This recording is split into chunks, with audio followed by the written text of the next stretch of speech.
সেখানে মূলত রাজনৈতিক দলগুলোর অঙ্গীকার থাকে যে আমরা এই কাজগুলি করব। আমি সেই আলোচনায় যাবার আগে আমি প্রথমেই জানতে চাই আসলে ক্ষমতায় কি আসছে, আপনার কাছে কি মনে হচ্ছে? নির্বাচনে খুব অল্প কয়েকদিন মাত্র বাকি। কোন একটি রাজনৈতিক জোট ক্ষমতা আসবে, কিন্তু ক্ষমতা আসা উচিত ছিল আসলে জনগণের। কেন আমি কথাটা বলছি? জনগণের মতামতকে প্রতিফলিত করে ভবিষ্যতের রাজনৈতিক সরকারের যে রূপরেখা, সেই জায়গাতে আমার কাছে মনে হয় যে কিছু কিছু জায়গাতে জনগণ এখন অস্পষ্ট অবস্থানে রয়ে গিয়েছে। অনেক কিছুই আমাদের রাজনৈতিক দলগুলি ব্যাখ্যা করেন নাই। তাদের নির্বাচন পরবর্তী অবস্থান কি হবে এরকম জায়গাতে কিছু কিছু বিষয়ে তারা ধোঁয়াশাপূর্ণ অবস্থান রেখে দিয়েছেন। আমার কাছে মনে হয় যে রাজনৈতিক দলগুলি ক্ষমতায় আসবে আর কি, কোন একটি রাজনৈতিক দল বা জোট। আর ক্ষমতায় কি আসছে আপনি যদি এইভাবে চিন্তা করেন যে বিএনপির নেতৃত্বাধীন জোট অথবা জামাতের নেতৃত্বাধীন জোট, এটা আমি বলতে পারবো না এই কারণে যে প্রথমত প্রেডিকশন মডেল, জরিপ বিভিন্ন জায়গায় দেখছি, জরিপ নিয়েও যদি কথা বলেন যে আসলে বিএনপির পক্ষে কথা বলেছে। কিন্তু সবসময় কি জরিপ আসলে ঠিক হয়? জরিপ জিনিস পরে আমার কোনো আস্থা নাই, কারণ জরিপের চরিত্র নির্ধারণ করে জরিপের টাকা এবং কারা জরিপ করাচ্ছে তার উপরে। আরেকটি হচ্ছে যে অনেক জরিপ খুবই অদ্ভুত। যেমন ধরেন একটা টিভি চ্যানেল লিখলো যে ঢাকা 12 আসনে কে জিতবেন বলে মনে করেন, বলে সবার নাম দিয়ে দিল। আমি একটা এমনি বলছি, এটা কোনো উদাহরণ হিসেবে, ঢাকা 12 স্পেসিফিক না, ধরেন 11, 10। কিন্তু ভোটটা যখন হচ্ছে অনলাইনে, ওনারা কি করে নিশ্চিত করেন যে অনলাইনে ভোটিং এর মধ্যে ওই 11, 12, 13 ভোটাররা যার যার জায়গায় ভোট দিচ্ছেন? এটা তো হয় না। তাহলে তারা সর্জন্য ওপেন একটা প্ল্যাটফর্মে দিয়ে ঢাকা 11-তে কে জিততে পারে বলে মনে করেন। এখন ওই সময়ে ওই জরিপটা যার চোখের সামনে যাচ্ছে, সেইখানে যেসব দলের অ্যাক্টিভ ভোটাররা বা নন ভোটার ইভেন, কারণ ওইখানে তো এটাও বোঝা সম্ভব না যে ওনার বয়স 18 না 18 নিচে, যারা ওইখানে ইয়েস নো দিচ্ছে, এবং তার ভিত্তিতে বলে দেওয়া হচ্ছে, জরিপ করে দেখা গিয়েছে ঢাকা 10 আসনে তমুক জিতছেন, ঢাকা 11 আসনে তমুক জিতছেন। স্বয়ং গণমাধ্যম পর্যন্ত একটা জরিপের নামে যা করে ফেসবুক এবং ইউটিউবে, সেগুলি সব হচ্ছে জাস্ট তামাশা। তাহলে জরিপ আপনি বিশ্বাস করবেন কেন? কারণ দেখেন, আবার আমি ভালো করে বুঝিয়ে বলি, ফেসবুকে একটা জরিপ ছেড়ে দিয়েছেন, ইউটিউবে একটা জরিপ ছেড়ে দিয়েছেন, সেইখানে বলছেন ঢাকা 1 আসনে কে জিতবেন। কিন্তু আপনি প্রথমে নিশ্চিত করেন নাই যে যারা ভোট দিবে তারা কি 18-র উপরে না 18-র নিচে। নিশ্চিত করেন নাই তারা কি ঢাকা 1 আসনেরই ভোটার নাকি 1 আসনের ভোটার না। নিশ্চিত করেন নাই যে 1 আসনের ভোটাররা সবাই এইটা দেখতে পেয়েছেন। তারপর এটাও নিশ্চিত না যে সবাই ইন্টারনেট ব্যবহার করেন, সবাই ইউটিউব এবং ফেসবুকে গিয়ে এই জায়গাটাতে ভোট দিবেন। না দিলেন কত পার্সেন্ট সেটাও নিশ্চিত করেন নাই, কিন্তু ওইটা দিয়ে নিউজ করছেন এগিয়ে আছেন ঢাকা 1-এ জরিপের ভিত্তিতে অমুক প্রার্থী। এগুলো জাস্ট তামাশা, খেলা। মানে এইটা কি প্রভাবিত করার জন্য এই কাজগুলি করা হয়? এগুলি এক ধরনের ভোটারদের প্রাচীন পদ্ধতি ভোটারদেরকে প্রভাবিত করার জন্য। যদি শিক্ষিত ভোটার হয় তাহলে এটা দিয়ে কোনোভাবেই প্রভাবিত হয় না। আর অশিক্ষিত ভোটার যদি হয় তবে কোনো কোনো ক্ষেত্রে তারা মনে করে যে আয় হায় উনি তো জিতে যাচ্ছেন, তাহলে আমার ওনার সাথেই থাকা উচিত। এইভাবে হয়তো কেউ কেউ প্রভাবিত হতে পারেন। তবে আমার মনে হয় যে এই পরিমাণটা আগের চাইতে অনেক কমে এসেছে, কারণ মানুষ এখন এগুলো বুঝে। জি, আরেকটি বিষয় অনেক জরিপ তো আছে পয়সা দিয়ে করানো হয়। জি, তুষার ভাই, খুব অল্প কয়েকদিন নির্বাচনের 12 তারিখ ভোটের ব্যাপারে, কিন্তু এখনো গণভোট নিয়ে একটি কথা বিভিন্নজন বলছেন। এখনো আমরা সম্প্রতি দেখেছি শাহীন মালিকের একটি বক্তব্য, আমি সেই বক্তব্যটি একটু উল্লেখ করতে চাই। পৃথিবীর ইতিহাসের সবচেয়ে হাস্যকর গণভোট হতে যাচ্ছে বলে মন্তব্য করেছেন সংবিধান বিশেষজ্ঞ ডক্টর শাহীন মালিক।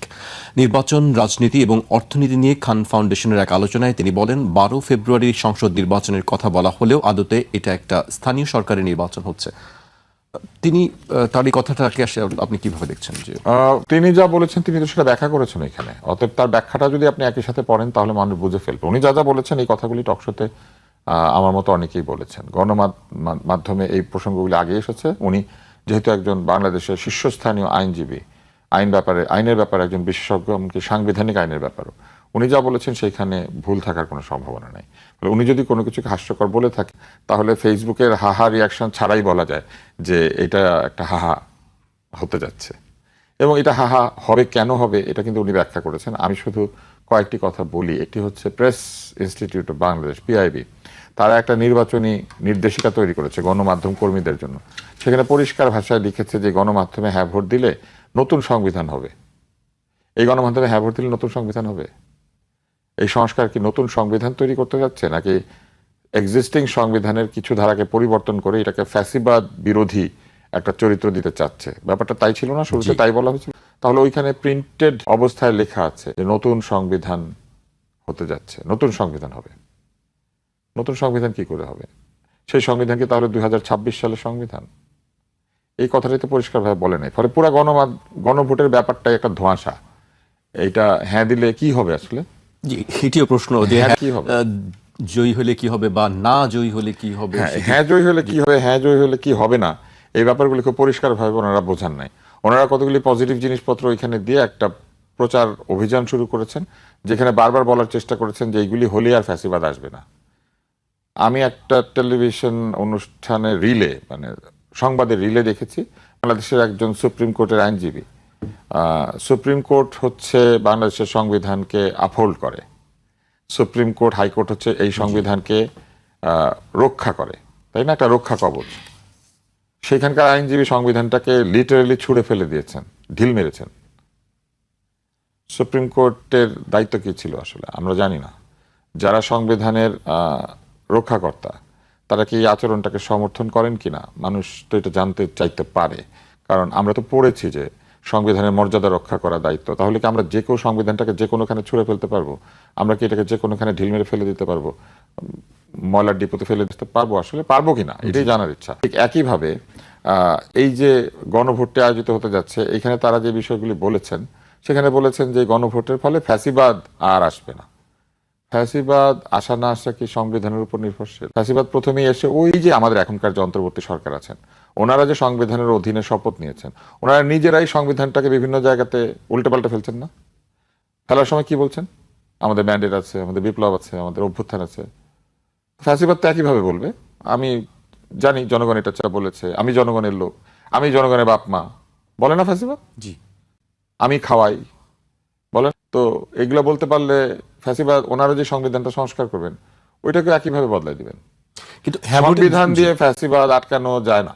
কে আটকাতে গেলে মানুষকে স্বাধীন চেতা হতে হয়, আইন বুঝতে হয়, নিজের অধিকার সম্পর্কে সচেতন হতে হয়। এবং তারপরেও পৃথিবীর বিভিন্ন দেশে ফ্যাসিবাদ এসেছে। এই যে ফ্যাসিবাদ, এটা কি কোনো দরিদ্র দেশে উৎপত্তি হওয়া বিষয়? এটা উৎপত্তি হয়েছিল ইটালিতে। ইটালি হচ্ছে ইউরোপের একটি সক্ষম দেশ ছিল যখন ফ্যাসিবাদ এসেছে। মুজোলিনির হাতে এই ফ্যাসিবাদের সৃষ্টি। ফ্যাসিবাদ শব্দ, এটার আসল উচ্চারণ হচ্ছে ফ্যাসিবাদ, ফ্যাসিস্ট, কিন্তু আমরা এটাকে ফ্যাসি বলি কারণ দন্তস্ব দিয়ে বানান করার কারণে। বাঙালি বুঝবে না, তাই এটাকে ফ্যাসিবাদই বলতে হয়। ফ্যাসিবাদ বললে আবার এখন লোকে বুঝবে না, ভাববে ফাঁসি নিয়ে কথা বলছি। তো এখন যে এটা ইটালি থেকে আসে নাই, তো কেমনে আসলো? উন্নত বিশ্ব থেকে এটা তৈরি হলো কেন? আরেকজন যে ছিলেন জার্মানিতে, জার্মানি তখন ইউরোপের সবচেয়ে উন্নত দেশগুলো একটা জায়গায় পৌঁছে গিয়েছিল না, শিল্পোন্নত দেশ। শিল্পোন্নত হওয়ার কারণে তারা যুদ্ধ করতে পেরেছে। ফ্যাসিবাদী আমরা স্পেনে দেখি নাই, ফ্র্যাঙ্কো। তাহলে এত উন্নত দেশে, আরেকটি এত প্রশ্ন উন্নত আছে, দেশে জি। এটা আসলো কিভাবে? ওনার বিধান বানাতে পারে নাই, সেজন্য এসেছিল? মোটেও না। তাদের প্রথম আচরণই হচ্ছে সে সংবিধান ছুড়ে ফেলে দেয়। এখন এই গণভোটে বলা হয়েছে যে গণভোটের কারণে ফ্যাসিবাদ আসবে না। ভালো কথা, আসবে না, কিন্তু এই গণভোটে হ্যাঁ হলে তো শরিয়া আইনও প্রচলিত হবে না, শরিয়া আইন করা সম্ভব না। কিন্তু গতকালই সম্ভবত একটি রাজনৈতিক দল তাদের আমি জি, তাদের ইস্তেহার দিয়েছেন। আমি একটা লাইন শুধু বলবো। তারা বলেছেন যে তারা বিভিন্ন ধরনের ব্যবস্থা নেবেন। তার মধ্যে তারা একটি জায়গায় বলেছেন যে তারা পার্সোনাল ল, ধর্মভিত্তিক পার্সোনাল ল চালু করবেন। জুলাইয়ের সনদ কিন্তু যে কোনো ধরনের ধর্মভিত্তিক আইন প্রতিষ্ঠার বিরুদ্ধে। ধর্মভিত্তিক আইন প্রতিষ্ঠা করা যাবে না জুলাই সনদ হলে। তুষার ভাই, আপনার- তাহলে এটা হ্যাঁ হলে পরে ওনারা যদি জুলাই সনদের পক্ষে থাকেন, তাহলে personal law based on religion এটা কিভাবে হবে? এটা তো ব্যাখ্যা করতে হবে।